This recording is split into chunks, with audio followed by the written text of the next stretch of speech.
আপনারা কেমন আছেন? আশা করি ভালো আছেন। তো অনেকদিন দীর্ঘ সময় পর ঈদ মুবারক আপনাদের জানাই, কারণ এখন ঈদের পরের টাইম। অনেকদিন পরে আমি ভিডিওটা বানাচ্ছি। আমি এবার আপনাদের লাস্ট ভিডিওতে বলেছিলাম যে আমি রান্না বাড়িতে যেয়ে কতক্ষণ ভিডিও বানাবো, তবে সম্ভব হয়নি, কারণ সে এবার যাওয়ার সময় ভুল করে আমি ডাটা নিতে ভুলে গিয়েছিলাম, এমবি নিতে অথবা জিবি যেটা বলেন। তো এবারের মতো আমি নিতে পারিনি, তো আমাকে মাফ করে দিয়ে এখন নতুন একটি ভিডিও নিয়ে হাজির হলাম। তো চলুন শুরু করা যাক। তারপরে আমাদের চ্যানেলটি সাবস্ক্রাইব করবেন এবং পাশে থাকা বেল আইকনটি ক্লিক করবেন। তো চলুন শুরু করা যাক। Subscribe now my YouTube channel.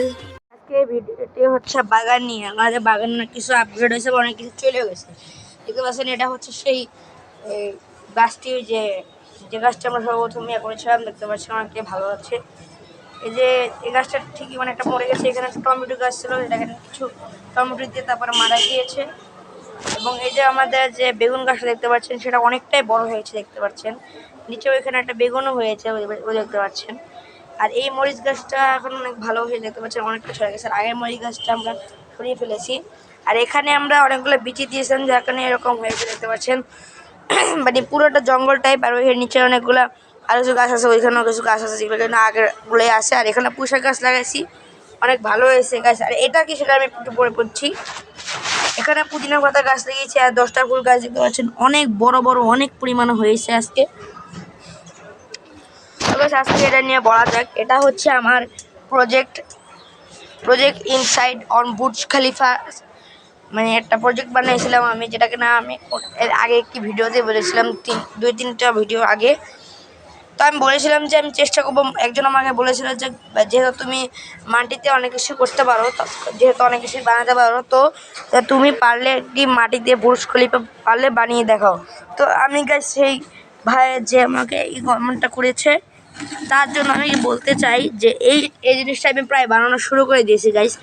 এখানে দেখতে পাচ্ছেন আমি এখানে মাটির ভিতরে একটু গাম টাম দিয়ে এখানে দেখতে পাচ্ছেন দিয়ে দিয়েছি। আপনারা ভাবেন না গাম দিয়েছি, এখানে এঁটেল মাটিগুলো একটু নিয়ে এসছি আর এখান থেকে কিছু মাটি যুক্ত করে দিছি।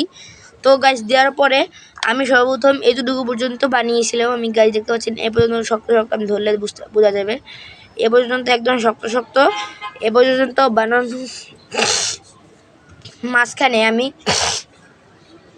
একদম এতখানি লম্বা একটি মাটির নিচ পর্যন্ত গেড়ে দিয়েছিলাম এবং সেটা মাথাটা উপর দিয়ে বের করে দিয়েছি গাইস।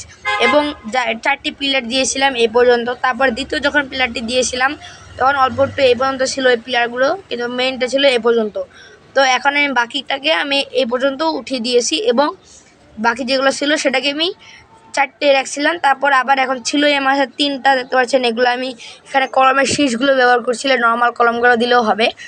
তো গাইস এখন আপনারা দেখতে পাচ্ছেন এটা লাগালে কিচ্ছু হয় না। এটা ভূমিকম্প মানে সহ্য করার মাত্রা হচ্ছে 2 রিক্টার স্কেল, যেটা কিনা আমরা নর্মালভাবে ঝাঁকি দিলেও আপনারা যদি আমরা এটাকে কায়তো করে দিই, মানে বালতিটাকে, যেটাকে আমি পরে দেখাবো। কারণ এখন তো কাঁচা আছে, এই বিল্ডিংটা এখনও সম্পূর্ণভাবে হয়নি। দেখতে পাচ্ছেন গাইস, এটা নর্মালভাবে রয়ে গেছে। যখন এটা শক্ত ভালো মতো হয়ে যাবে, তখন আজকে আমি এটা কালকে আমি শুকাতে দিয়েছিলাম, আজকে এটা হয়ে গেছে। কারণ এটাকে আমি আজকে বানিয়েছি, এখন এটাকে আমি বাকিটা হওয়ার কথা। আমি এখানে একটা কাটা কম পয়সা মাথাও ঢুকিয়ে দিয়েছি, কারণ ওটা আমার লাগবে না। তো গাইস এটা দেখতে পাচ্ছেন, এটা পরের ভিডিওটা আমরা কিছুদিনের মধ্যেই নিয়ে আসবো। তো আজকের মতো এ পর্যন্তই।